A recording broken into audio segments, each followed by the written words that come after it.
Next one. Which of the following statements is or are correct? The introduction of money bill in a state legislature requires prior permission of the President of India.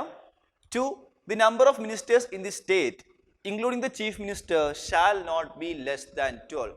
So regarding money bill, regarding money bill in the case of parliament, if a money bill is being introduced in the parliament, it can be introduced only in the Lok Sabha and it can be introduced only by a minister.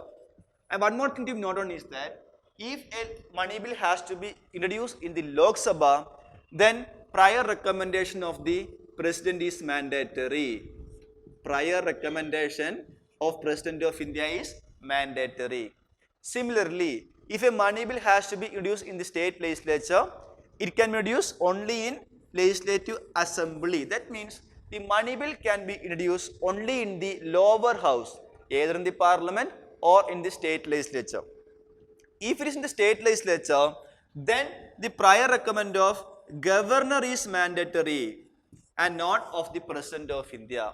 But here it says that the introduction of money bill in the state legislature requires prior permission of the President of India.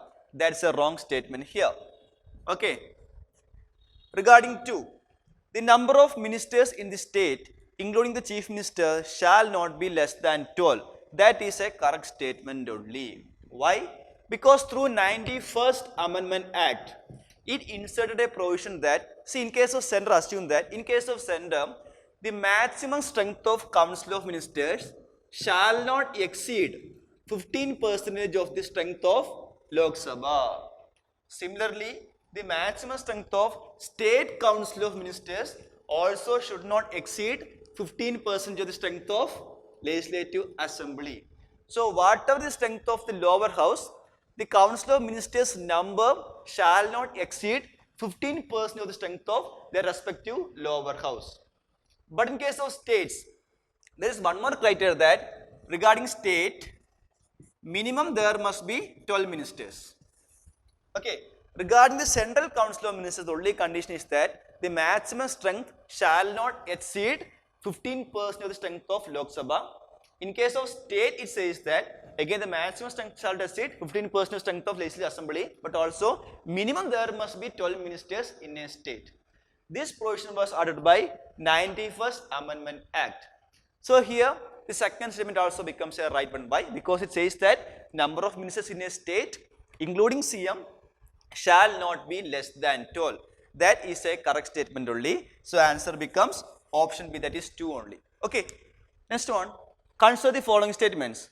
If the Speaker of Lok Sabha gives up his party membership after getting elected to the office, he or she shall be disqualified based on the provisions of 10th schedule of the Constitution. An ordinary bill of a state legislature, which is written by the President for reconsideration, is again passed by the state legislature. Now it is mandatory for the governor to give assent to the bill. Find out the correct statement. So clear. So the first statement is regarding what? 10th schedule, that is anti-defection law. See, 10th schedule speaks about the anti-defection law, because what is anti-defection law? That is, anti-defection law means the members can be disqualified if they have defected from one party to another. That is, when they change their loyalty from one party to another, they can be disqualified based on the provisions of anti-defection law. And some of its provisions says that if a member voluntarily resigns from his party membership after getting elected, that is, after getting elected in a party ticket, say party A, and after becoming a member either in the parliament or in the state legislature, then if he or she resigns from his party, then he can be disqualified based on the provisions of anti-defection law. Clear? Or if a member votes or abstain from voting against party directions. See, say example, an MP or a MLA or an MLC. The party directs that member to vote for so and so bill. And if assume he or she does not vote for that bill, it shows that he is doing against the party decisions. He can be disqualified based on the provisions of anti-defection law. Party asked that man to abstain from voting, but he voted for some cases. He can be disqualified. Similarly, an independent member joining a political party after election.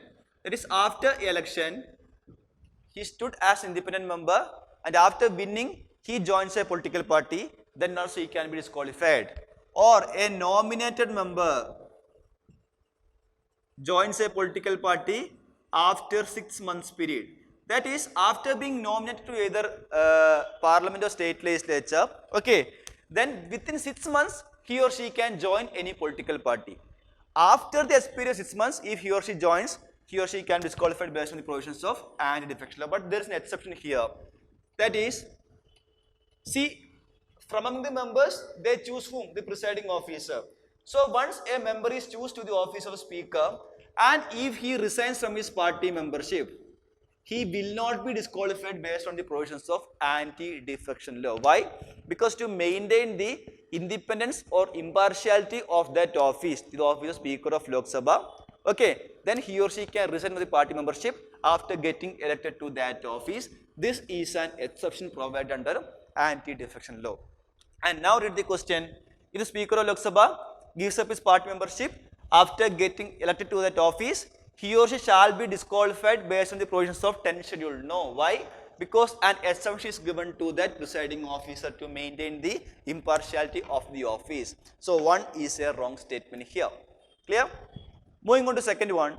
An ordinary bill of a state legislature which is written by the president for reconsideration is again passed by the state legislature. Now it is mandatory for the governor to give assent to the bill. First of all, you must note down how a bill becomes an act. See, in case of parliament, say example, both the houses passes the bill, Lok Sabha and Rajya Sabha, sent to the president for assent. President may give his sign, he may reject or he may return. Once it is returned for the reconsideration of the parliament again, after reconsideration, parliament again sent that bill to whom? The president of India. At that time, the president must sign. Clear? Now regarding state legislature, a state legislature passes a bill, sent to whom firstly? To the governor of a state. Governor may give sign, become an act, he may reject, he may return, he may reserve for the consideration of the president of India. Okay. See, once it is returned by the governor to the state legislature again, and again if the state legislature passes with or without amendments, then that is binding. That is, the governor must sign the state legislature bill after reconsideration. Now again see the difference. Governor has one more option to reserve the bill for the consideration of the president. Clear? And once it is reserved for the consideration of the president may sign, president may reject, he may either return, not an issue. And see, once the bill is reserved for the consideration of the president, then governor has no role. Then the bill will be dealing with respective state legislature and the president of India. Governor has no role further. So, okay. So, once the president returned the bill, state legislature after passing it again resent. Now it is not mandatory for the president to sign the bill.